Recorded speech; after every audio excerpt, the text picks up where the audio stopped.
Can you guys see the screen? Yes. Okay. So I will quickly cover because I don't have bandwidth to wait for others because it might switch down after 1 hour. So I will quickly tell you as an actual setup of always on. Okay. So as I told you, first you need to have two machines. I have these two machines. So these are all virtual machines. Okay. If you want to create virtual machines in your machine, then you need to first you need to install either VMware or some software which can create virtual machines for you. So if you have installed SQL Server 2012 or 16, then you can create um, virtual machines using Hyper-V Manager. Okay, it comes default with your Windows Server. So here is the option Hyper-V Manager. So if you go to Hyper-V Manager, this screen will come. This is my Hyper-V Manager. So here you see I have created three virtual machines. These are my virtual machines. One, two, three. You can create as many as you want. If your machine has good storage and RAM, you can create new virtual machines from here. So you can just go to new and then it's very simple. New and then it will ask like virtual machine, give it a name and tell it like how much storage it should have and how much memory it should have and that's it. So it will be created. So I have created one domain controller. I gave it a name DC domain controller. So as I told you, you need a domain controller. Okay, so I have created a domain. I given it a name Contoso. Okay, so my company has a domain called Contoso, and then these are two machines which are Windows cluster. I told you like Windows cluster has to be there for always on. So these two machines are part of that window cluster, and then I'm going to configure always on these two machines. Okay, so I will start with the. I will now all my setup is there. My virtual machines are there. They are my domain controller is there. My virtual machines are part of Windows cluster. So all my settings are in place now for configuring always on. So now let's configure always on and then see how does it work. So I can enter any of the machines. I have these two machines. So I enter in one of the machines and then I try to log into this virtual machine. So this is one of my virtual machines. Okay, I have two virtual machines. So this one is I'm so this is Contoso domain as you can see. Like it's in a domain. So domain name is Contoso. So I will say out of those two machines you can log into any of them and then now today's speed will be slightly slow because I'm running four machines on one single CPU. So mostly my resource utilization will be too high and will feel slowness because so many machines are running. So if I see task manager, probably my CPU may be more than 80%. It's 91 actually. Memory is also 90. So my machine will be loaded because I'm running four machines on it. So we will feel slight slowness. Now coming back to this, this is my virtual machine. I logged into it. Okay, and then we will go to create a we will configure an always on here.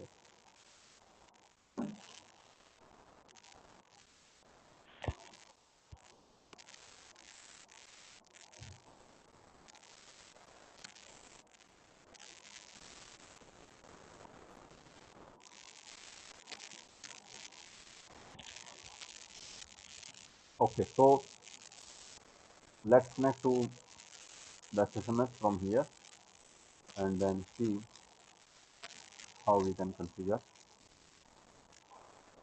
always on.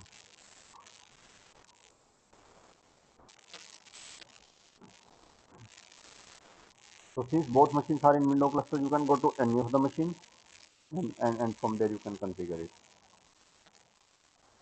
So let's say this machine I want to make as primary and then another machine I want to make as replica. So we'll see how do you configure the always on there.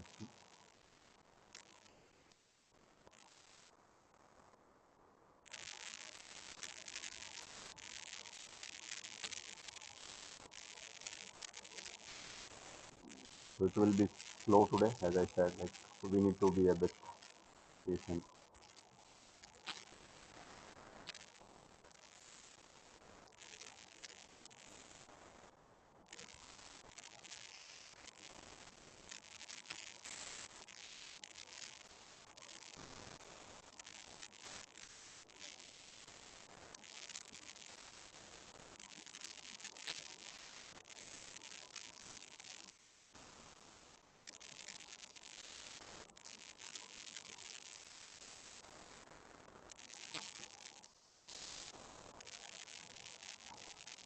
Meanwhile, maybe I will open the document also.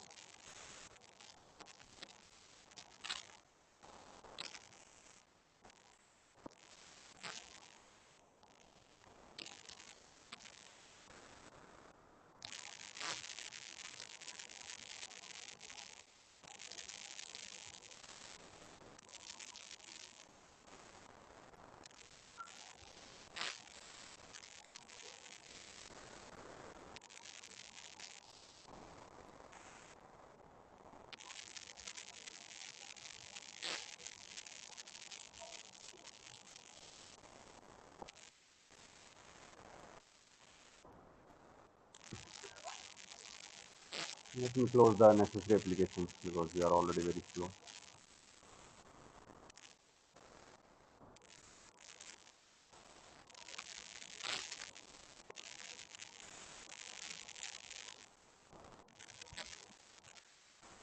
So it's crawling. It brings really slow actually.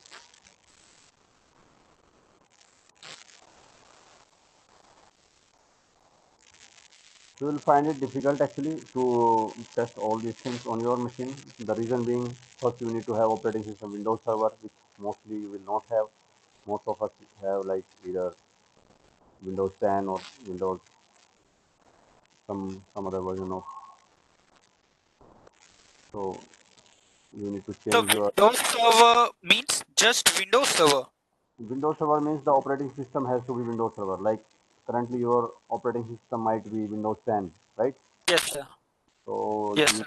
cannot run always on a Windows 10 machine. Okay, the operating system has to be changed, and if you change operating system, you understand everything will be wiped out Yes, from sir. your laptop, right? So that's Yes, why I sir. said it's difficult to configure on your local laptops because operating system will need to be changed, and then you need to have good memory, RAM. At least 12 GB is needed. So why is always on so much complicated? Like mirroring is such an easy version, and why is always on so complicated? Because this feature is a enterprise level feature and to accommodate all shortcomings or mirroring had lot of shortcomings I explained, right? So Yes, sir. to overcome those shortcomings they have came up with always on. So it's like an enterprise level DR solution, so it cannot be like very straightforward. And I mean you are asking for 10 things, so of course they will have to they will have to the solution automatically becomes complex because you want to achieve many things in one solution.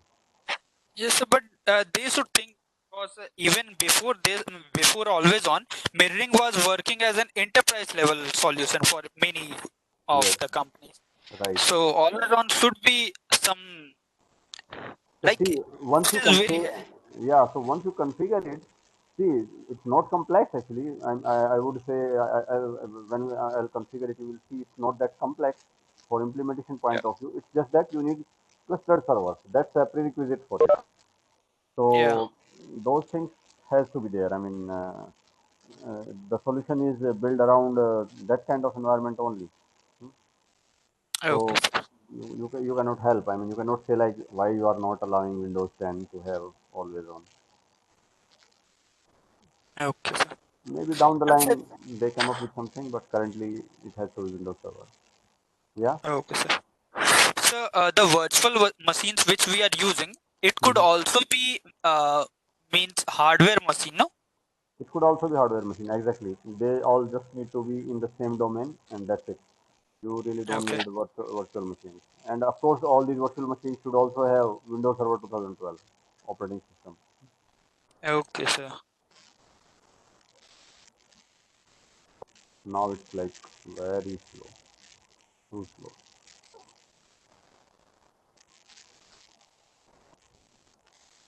Yeah, so these machines are given only 1.5 GB. So 1.5 GB machine is bound to be slow. Hmm. Yes, sir. So that's why this session remains like very slow. This didn't open. Let me open again.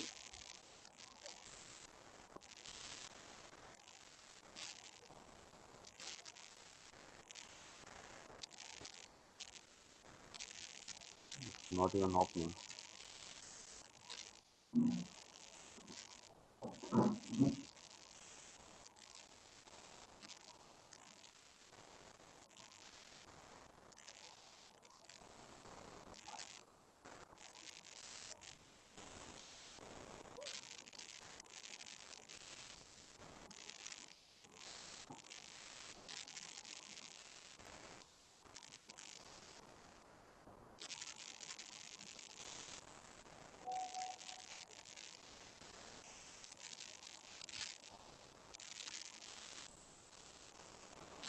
Okay, it opened. है ना? So this is what the prerequisites that we saw. Windows Server cluster installation. I told you like networking team will do it for you, and then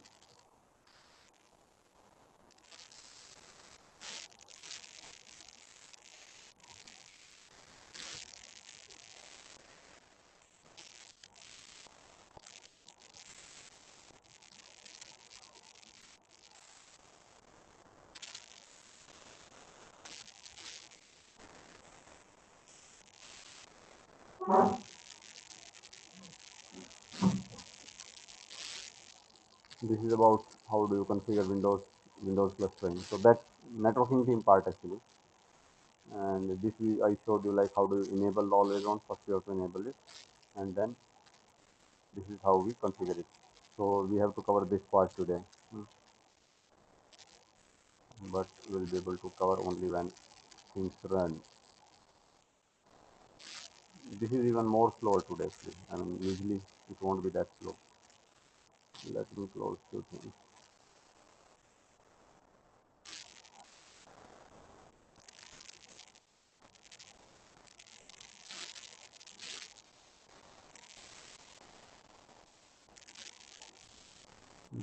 Let's try other machine also. Na?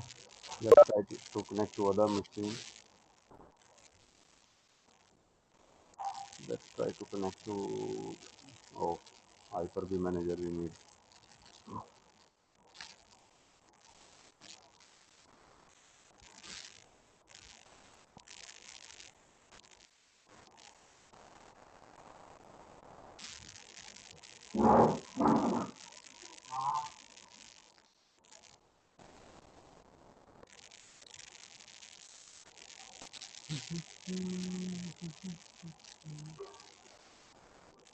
We'll try with the second machine. This machine somehow it's not responding at all.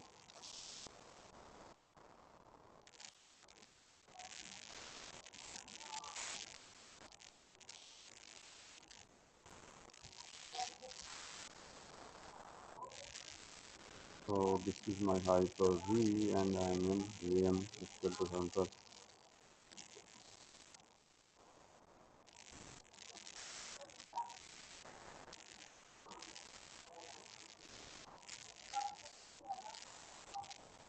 So let's log into this machine, okay, the second machine. So to go to any machine, right click and then you just have to say connect. That's it.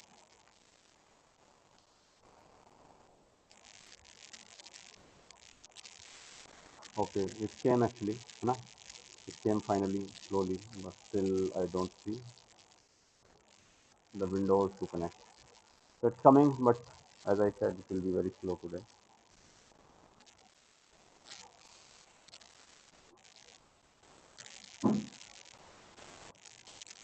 We can try the second one also parallelly. Maybe it is fast.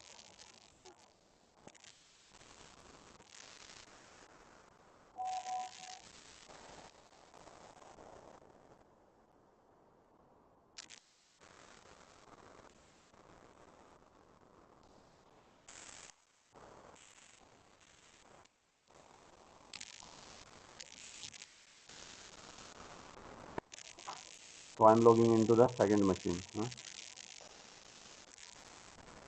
and this is my first machine. So I'm still waiting for the SSMS window to come. It is still not come. This one also looks slow,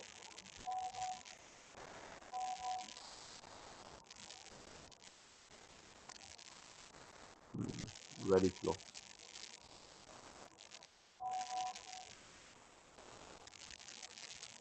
Yeah, it came. So it came finally. So I'm connecting to this instance. I have two instances. So VM2 and VM3. Okay. I have created. So I have two virtual machines. They are part of a window cluster. SQL Server is installed on both of them. The name of the instance on both the machines is VM2 slash some name and then VM3 slash some name like this. So let's see if I'm able to connect. Sometimes it doesn't work because the network doesn't get established. So it has happened two, three times. I need to restart the thing. Oh, today it's not connecting.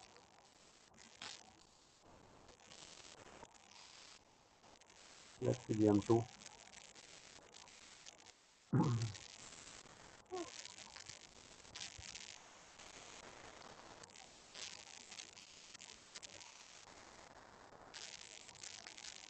This machine also came up. Let's try from here also.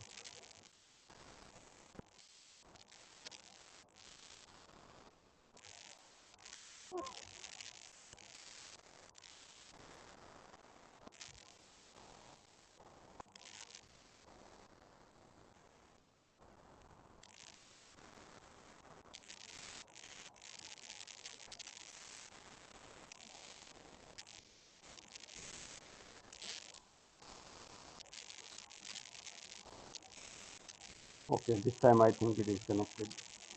VM2 is connected. Yeah, VM2 is connected. So this is also fine. So maybe you can, I mean, you can connect to either of them because as I said, in always on you have one primary and others are all replicas. So let's say VM2 is my, I want to make VM2 as primary and then VM3 as replica. So, but of course the connection has to be established. So VM2 is connected, good thing. And let's again try for VM3 one more time.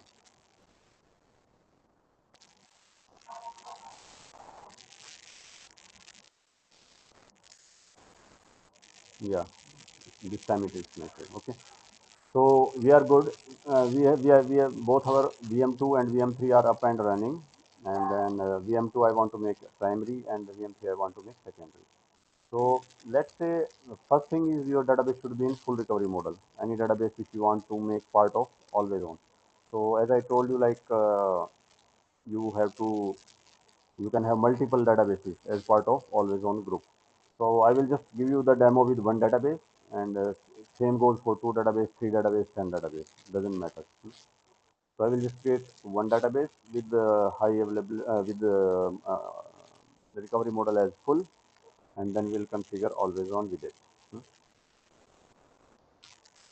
So let the window open, and then we'll create a database, and then we'll make it part of always on.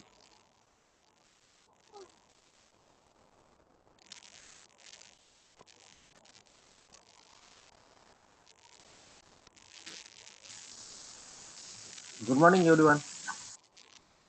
Yeah, good morning, Narayan.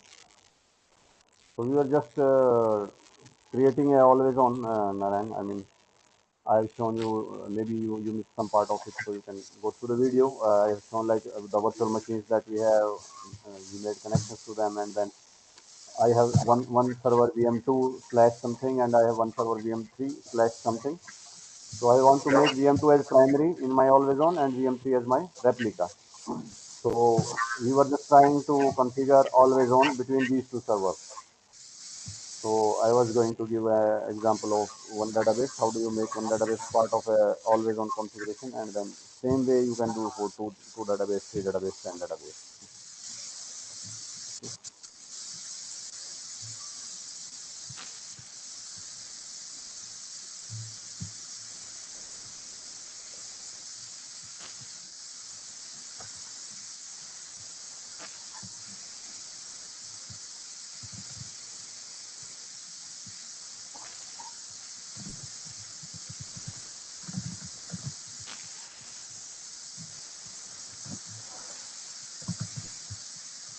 Now, since I'm running multiple VMs on my single machine, and like I showed you, like one domain controller and two virtual machines. So there is a lot of load on this machine from where I'm giving the demo. So things will be slow.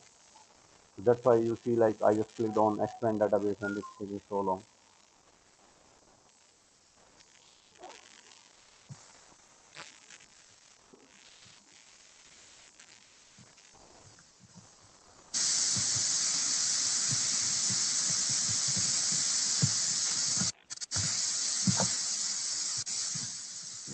It's really slow actually. Not just slow, very slow. Let's see the other machines. Here also it is taking a lot of time to open.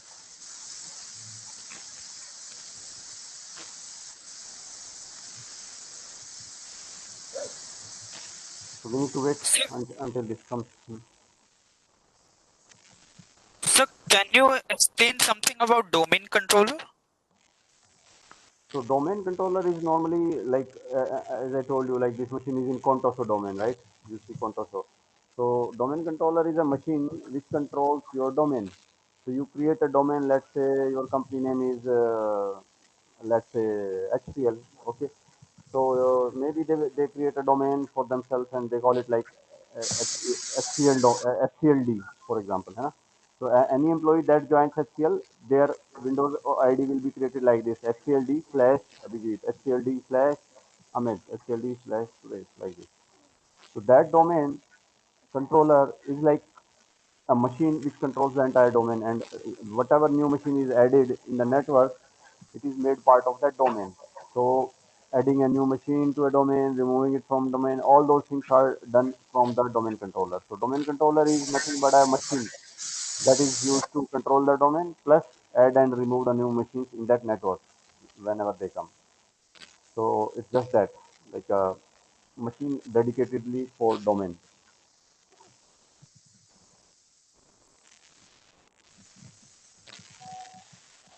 Okay, sir. Mhm.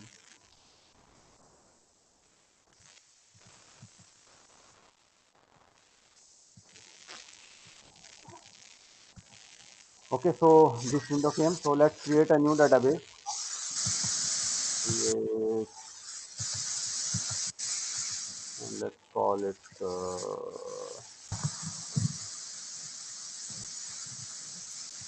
let's call it,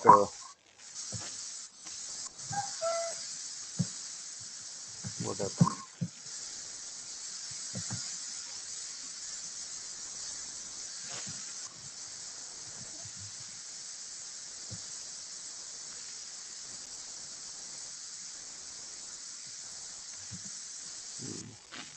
So this session is still disconnected. So I'm again trying to connect it. So this is connected now. See? So let's create a database which we want to make part of always on. Let's call it a DB 21st September. Okay.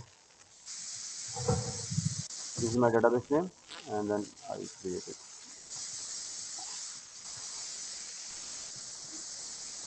Okay. So now the initial configuration for always on is same as your mirroring. So what we did in the mirroring, first we took a full backup, then we took a log backup, then we restored the full backup with no recovery, then we restored the log backup with no recovery. Same thing we have to do here also in always on. Okay. So this database is created. So let's take DB 21st September. Here is my database. Okay. So first let's do a full backup, then we do a transition log backup, and then we restore them on the VM3. So this is my VM2. So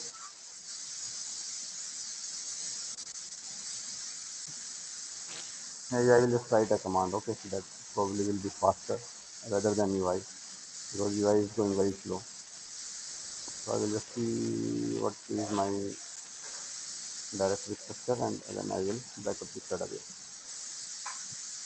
Backup database.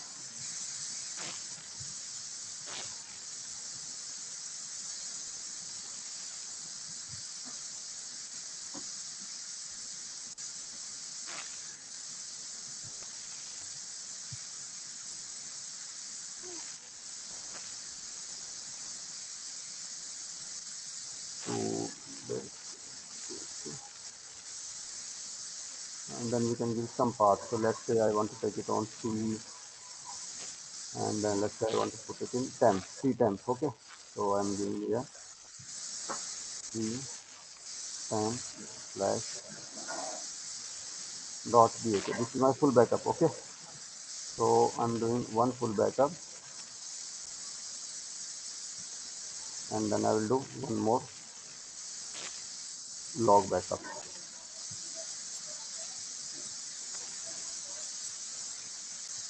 Let's call it PRN. So full backup is done. Now I'm doing log backup.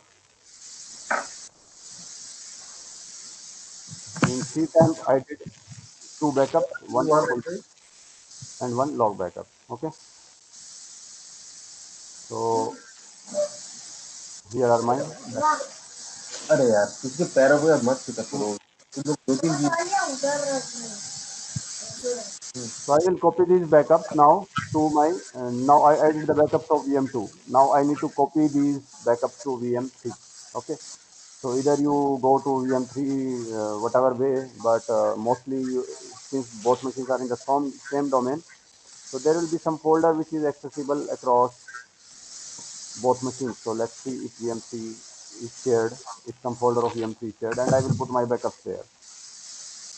So let's copy these and then, yeah, so yeah, VM3 is there. So there is a folder temp. So I will put my backups in VM3 here.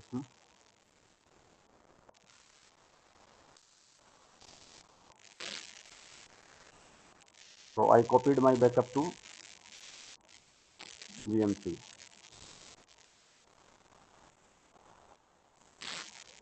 Fine. So I got both my backups here on VM3. Good. So now I will go to VM3 and then I will restore this backup. Right click, restore database, and then I will restore with no recovery, just like we did in our mirroring. So same process here.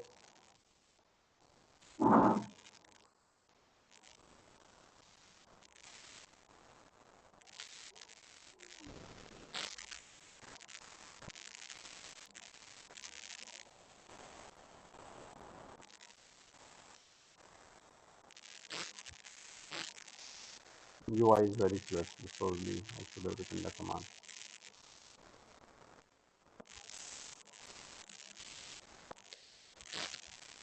Let's see if I can.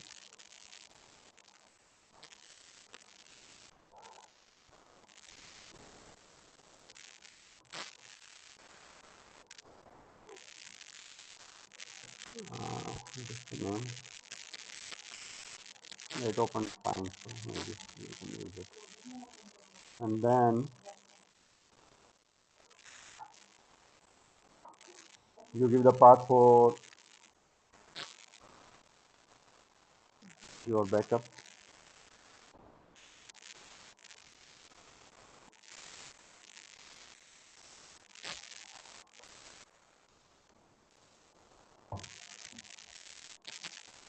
Okay, so this is my directory. So I should place it in C temp of the server itself. So I will have,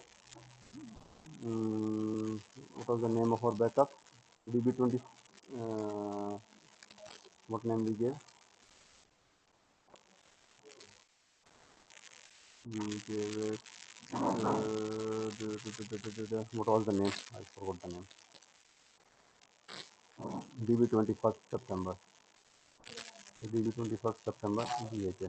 Okay, and then I say okay, okay, and then don't forget to choose with no recovery.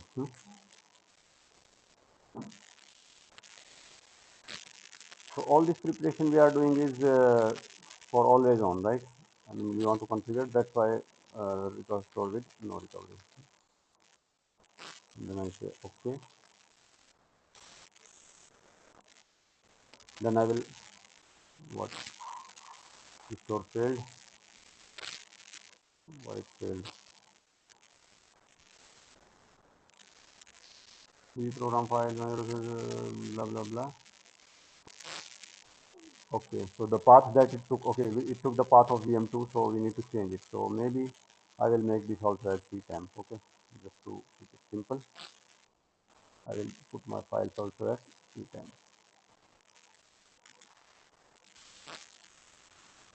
I'll say okay. So it should restore my database on VM3. So VM3 full backup is restored with no recovery. Now we will restore again log backup with no recovery. So DB 21st September, here it is. It is in restoring mode only. Now I will go again and then I will go to task and then I will restore. I will restore transaction log. We have one log backup also. With that, my preparation for configuring always on is done. Then we will just need to run a wizard and it is configured.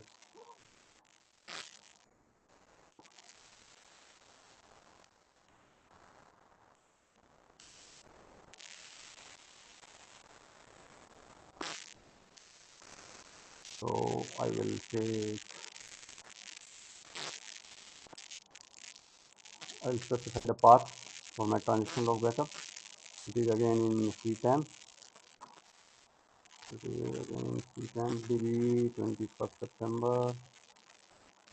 DB 21st September .prn. This is my log backup. I say okay. And you have to tell no recovery, right?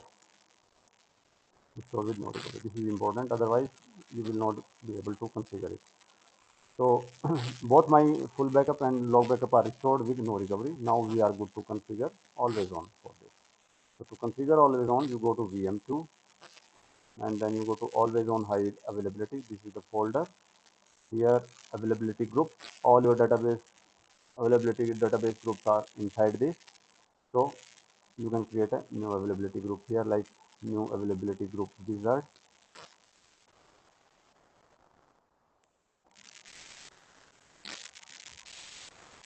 Or maybe we can choose manual actually. So here it will ask the name you want to give. My AG group, you can give any name, huh? For 21st September DB. Any name you want to give, huh? Maybe you want to put 10 database, then you can give your application name. So let's say this is for my make my trip. Okay. So one of my application is make my trip, so I want to keep the name as make my trip. And then it will tell you choose the databases which you want to make part of this group. So I will say in our example, I want to only, it will check actually which database meets prerequisite, which doesn't. So you cannot choose all of the database. So they have to be in full recovery and they have to be like restored with no recovery, all those things. And then you will be able to do that. So DB 21st September, it meets our prerequisite, right? So I can take it. Similarly, you can add other databases which are already part of some availability group. One database cannot be part of two availability groups. So you cannot choose them. So here I choose the one that we need, and then it will ask for the replicas, how many copies you want to make. Okay, so here this is primary, VM2 is my primary. Okay, now I want to add more replicas to it. So you can click on this add replica. I want to add replica to it. So you see like automatic failover, you can add maximum of 2 replicas. It means automatic failover can happen only on 2 and synchronous commit can happen only on 3. Synchronous and asynchronous I told you in mirroring also. Synchronous means first it will be committed on your replica and then it will be final commit on your main. Asynchronous means first it is committed on your main primary server and then later on it will be committed on your replica. So it's same only. And you want to keep your secondary as readable. Mostly we will say yes, I want to read from my secondary. Now let's add one more replica, VM3, and then we will connect. So same way you can add multiple replicas. So one this acts as primary, this is secondary. You can add one more secondary, up to 3. You want to make it readable? I will say yes. This also should be readable. So now we have like 2 copies which are copies of each other, and which are copies of each other, and they are both readable. And do you want to make them part of automatic failover? Yes, they should participate in um, failover. Synchronous commit also I'm saying yes, commit should be synchronous. So this is one stream for adding your replicas. Endpoints automatically they will be created just like in mirroring 5022, 5023. These endpoints will be assigned. Backup preference, as I told you, like you can tell them where you want to have your backup. So sometimes I told you prefer secondary, which is default. You want to do away with your backup, backup load on from your primary. So I can choose prefer secondary. It means I will be doing all my backups on secondary only. So it will allow you to take your backups from secondary, but backup will be performed on the primary replica. If by any chance if there is a problem on secondary, then automatically they will. So this is most preferred. I mean, I'm telling it, if secondary is available, take backup from there. If it is not available, then take backup from primary, then only load my server. Similarly, there are rest of other options, like you always want to do it on secondary, but of course this is the best option because it is telling if it is available, use it, otherwise don't use it. Okay,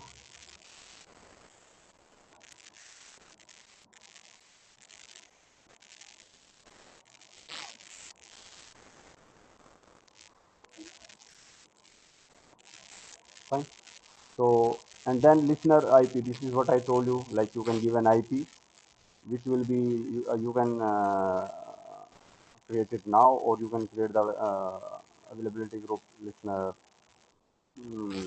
later also. So if you choose this, it means you will be adding it later. But if you pick it now, then you can uh, configure it here itself.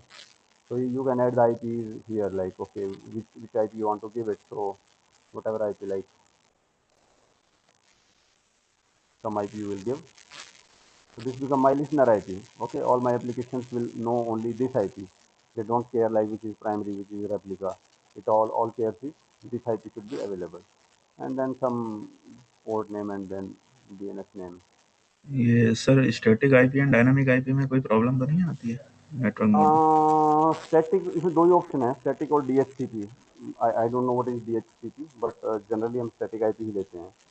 हाँ, static IP fix होता है, dynamic change होता रहता है. हाँ, तो ये that's why. DHCP I don't know कि क्या होता है. डायनेमिक यहाँ पे ऑप्शन नहीं है. अब ये DHCP डायनेमिक होता है, आई डोंट नो. ठीक है sir. Okay, so you will give static IP. So my this IP will be known to the application. So after giving these settings, then it's data synchronization preference.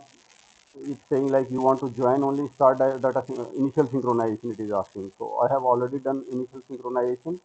So what I can say is join only. It means where you have already restored databases and log backups to each secondary server. So we have already done this exercise. So initial synchronization, either it will do the full backup and then join it, or here it's like just join only. So we have already done backup restore. So I'm telling it just join only because initial synchronization is already done. Here it is doing a lot of validations. They should all pass. They are passed, and then that's it. It will just show you summary and then configure it. So a new always on high availability group will be created here. You can see in the background it is doing a lot of things actually.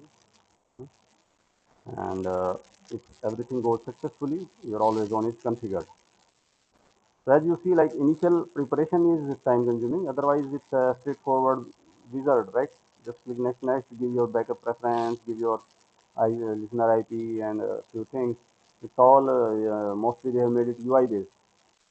So preparation is a long because you have to create Windows cluster and all those things. After that, implementing always on is not that difficult. Okay, so some problem in the DNS, so that's fine. I mean, I don't care much about DNS because I'm not going to connect with any application as of now. So even if it didn't create, I will ignore that. And then I say close. So here you see it's created. Make my trip availability replicas you want to see. I have only one replica, which is VM3, and this is my primary. So two copies of same database are created. Which database are part of this? You can see only one database. If you want to add more, you can add more too. I want 2 database, 3 database to be part of this always on availability group. So currently only this. And if you go here and if you refresh it, you see currently it's showing like this, restoring, only restoring. So if I refresh it, you see it's synchronized and it became read only, right? Earlier it was in the storing mode. So I can read this copy. So this is a good thing which was not available in mirroring. I mean, if I create any table there, automatically it will come here and I can read it also. So that's the best thing that has happened here. So let's say I create a table here.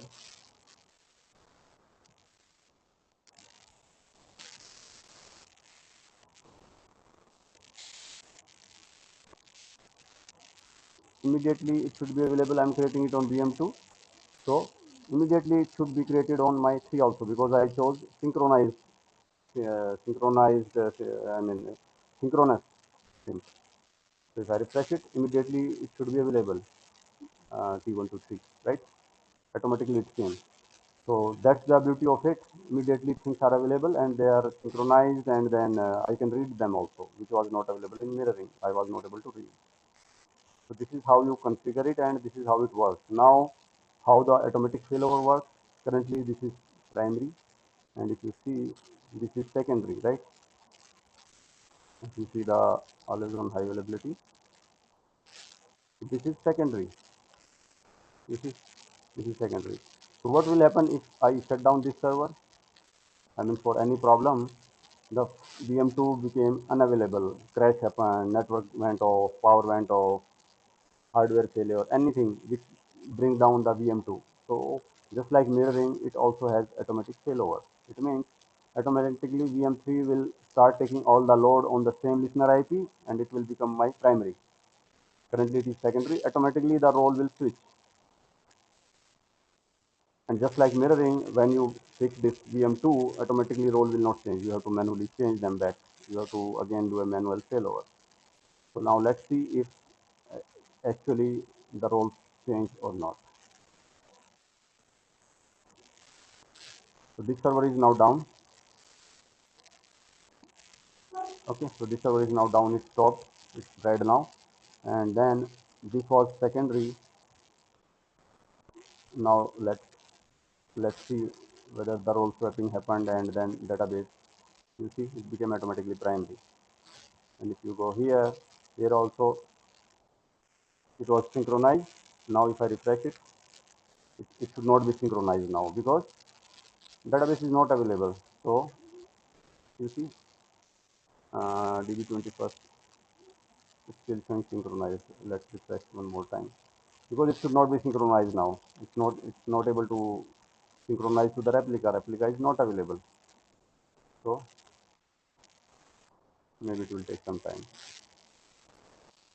It should be not synchronized because the secondary is not available.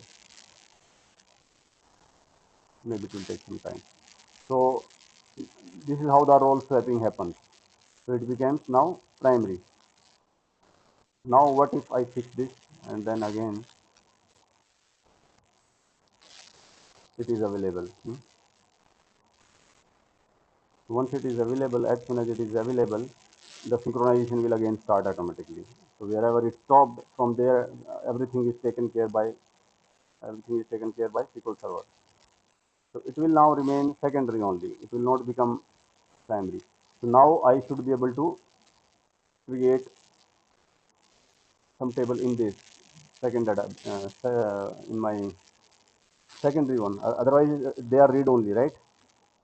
They are read only. So if I now I'm on VM3, and then if I try to create a table here, it will allow me now because now it's primary, not secondary. So let's create the 456. It should be allowed, right? And then same should be synchronized in my VM2 now because now VM2 is what? It is secondary now, right? And this should also be the name. So now VM2 has become secondary and then VM3 has become primary. So automatically the synchronization will happen as soon as things are back. So my 456 should automatically come here. DB 21st September. Here it is. So it's showing synchronized, and the table 456 should come here. You see, it came. But now you cannot create table in this because now it's a secondary. VM2 is now secondary. So if I try to create a new table 789 here, it will not allow.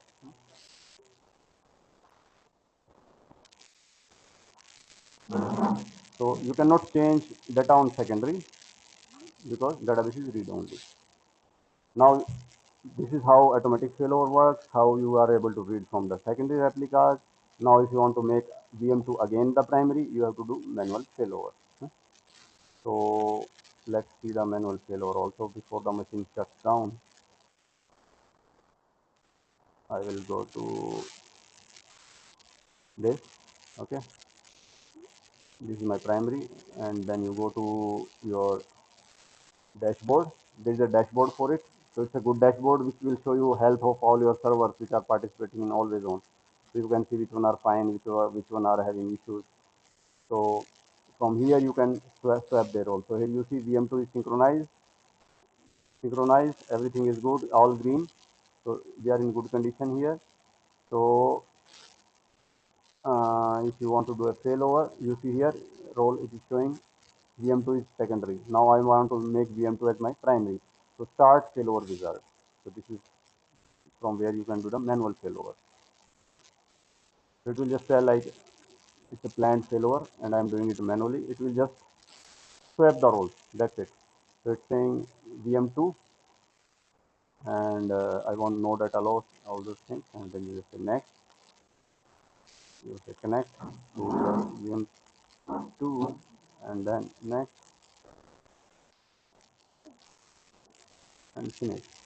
That's it. It's straightforward. So it will completing the role change. It will change. It will change swap the roles, and that's it. So this is my manual failover. So now if I refresh it, now it should become secondary. It became secondary. So it becomes read only now, and now I can change data in this because it has become now primary. So this is how the configuration of always on works. This is how the failover works, automatic failover works. This is how you manually fail it over, and then this dashboard is a good place to see the overall health of your servers participating in this, and then you can add more databases to your always on group. Okay. So from here you can see your listeners, your databases, how many replicas. Currently I have 2, so it will show me 2. So this is how your always on will work. Okay. So whatever steps were mentioned, we have gone through all of them. So I mentioned these here also, like how do you specify in the wizard, how do you specify the different steps. So if any of you have Windows Server installed on in your office laptops or anywhere, you can try it. In home laptop you cannot do because mostly you will have your operating system as Windows 10, so it needs Windows Server. So if you get your hands on some machine which has Windows Server, then you can try it. Now that's all. I mean, I had to be a bit fast on this topic because, as I said, this machine will shut down in 1 hour because the license is expired. So it's a trial version I'm running. So it runs it runs server only for 1 hour. So 1 hour is about to be over. So I may shut down any moment, and you can just study it. I mean, just to lay your foundation, you cannot be without actually implementing it. It's difficult to understand each and everything, but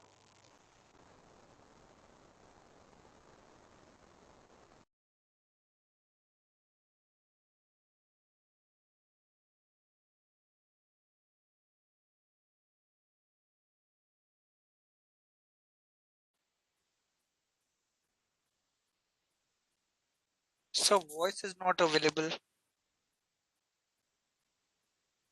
I thought he has got disconnected as he was telling 1 hour. Yeah, I think so. Yes. So how are we going to inform? Okay, let me message him.